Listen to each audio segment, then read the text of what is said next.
भगवान शिव की अनुपस्थिति में कैलाश पर गणेश जी का उत्पात बढ़ता जा रहा था। वो पूरे कैलाश में उत्पात मचा रहे थे।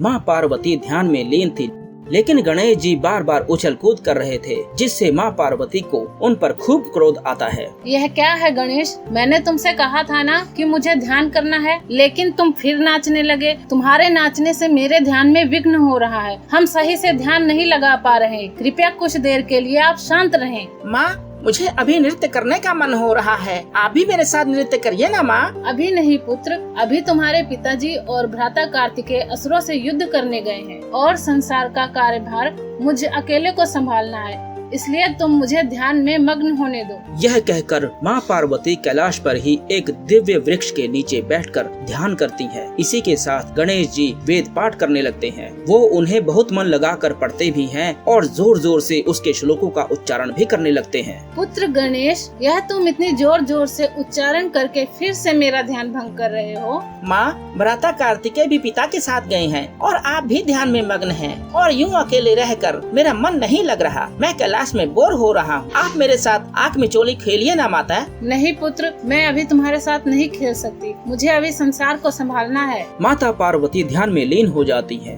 तभी गणेश की नजर सामने रखे शिव जी के डमरू पर जाती है, जिसे वह कैलाश पर ही भूल गए थे।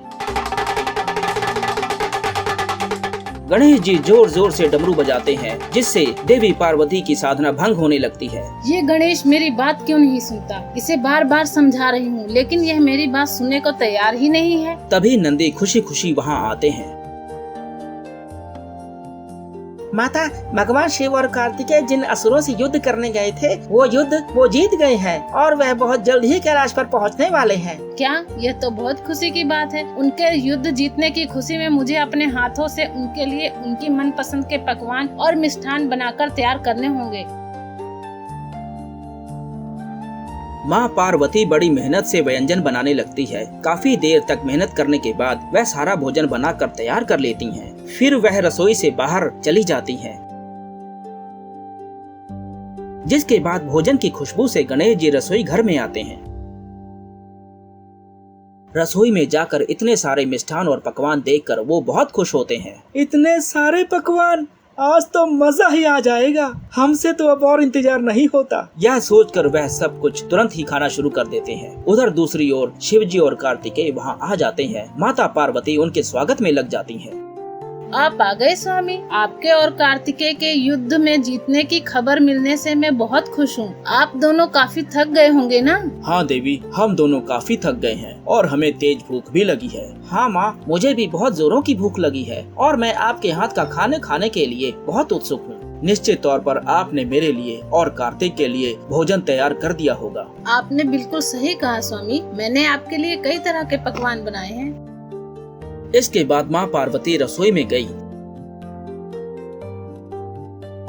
जहाँ उन्होंने देखा गणेश जी ने सारा खाना खा लिया है और वह आराम से वहीं पर सो गए हैं। यह देखकर देवी पार्वती बहुत क्रोधित हो जाती हैं। यह तुमने क्या किया गणेश? यह सारा खाना तो मैंने सबके लिए बनाया था। शिवजी और कार्तिकेय का भोजन करना अभी बाकी था और तुम यह सब अकेले ही खा गए। फिर देवी पार्वती बहुत क्रोधित हो जाती हैं और गुस्से में उन्हें पकड़कर शिवजी के पास ले जाती हैं। लेकिन वहाँ पहुँचकर गणेश जी और झूठ बोलने लगते हैं। नहीं पिताजी, मैंने भोजन नहीं खाया। भोजन ना जाने कहाँ चला गया। अब माँ पार्वती का क्रोध काफी बढ़ जाता है और वह गुस्से में कहती हैं, तुमने झूठ बोलना कब सीखा? तुमने बहुत बड़ी गलती कर दी आज झूठ बोलकर। सुबह से मैं आपकी सभी शैतानियां नजरअंदाज कर रही हूँ, लेकिन अब और नहीं। यह कहकर माँ पार्वती ने छड़ी उठाई और गणेश जी की पिटाई करने लगी। माँ, हमें लग रही है। माँ, हमें क्षमा कर दीजिए, हमसे भूल हो गई। माँ, हमें क्षमा कर दीजिए। पिताजी, समझाइए ना माँ को। माँ पार्वती गणेश जी की लगातार पिटाई करती जा रही थी। कुछ देर बाद महादेव उन्हें रोकते हुए कहते हैं, अब बस कीजिए देवी, हमें लगता है इसे अपनी भूल का एहसास हो गया है। पुत्र गणेश, हमें तुम्हारे खाना खाने से कोई परेशानी नहीं, लेकिन तुमने जो झूठ बोला ये बात ठीक नहीं है। माते पिताश्री,